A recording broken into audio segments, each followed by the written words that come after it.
I am here to feature many of the Japanese quilts. Many of the award-winning quilts this year were made by Japanese quilters, and after having gone to the Tokyo Quilt Show, I'm not surprised. In fact, I've seen several quilts here that I saw at the Tokyo Quilt Show and a couple private shows that were adjacent in Tokyo. So this is a beautiful piece from Michio Yamamoto, and she is actually living in Chicago, Illinois now, but she has featured an image at sunset in Nara. And of course, Nara is one of the places that I visited and posted many photos for all of you to enjoy. This quilt is also by Michio Yamamoto, who lives in Chicago, and it was also the first prize winner.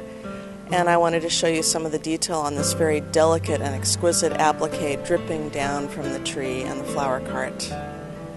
I love the individually appliqued flower petals on the cherry blossoms. It's actually a weeping cherry blossom. And then the design flow that goes down into the cherry blossoms on the flower cart. And the hand-dyed background is also quite exquisite and unique. This quilt is called the Thank You Quilt by Michio Katsumo, from Japan, of course, and this is in the handmade category. And if you've seen my photos from the Tokyo Quilt Festival, I'm sure you've seen some of the detail of these hand-stitched incredible quilts. I just want you to take a look closely at the stitching here and just think about how much time and how much love and detail has gone into this piece. This piece is called Galaxy by Kyoko Hata from Yokohama, Japan. And this is illustrating one of the trends that I saw at Quilt Market. Even though it's a Japanese quilt, it really looks very Scandinavian, don't you think? There were many fabric collections that had a very strong Scandinavian influence, both from Alexander Henry to Benatex. So watch for those collections coming out soon, but in the meantime, enjoy this beautiful blue and white quilt with stencil-like images and hand-dye ombre background.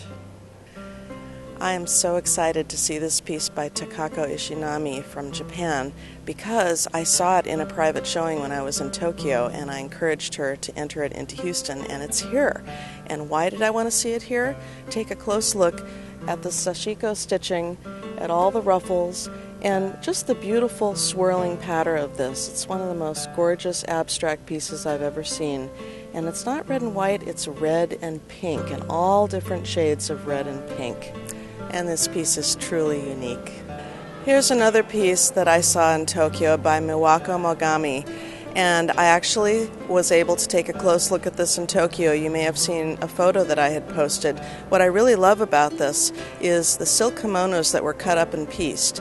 This is a typical thing in Japan, to go to a flea market or to take your ancestors' kimonos and then to cut them up and make them into a beautiful quilt like this one.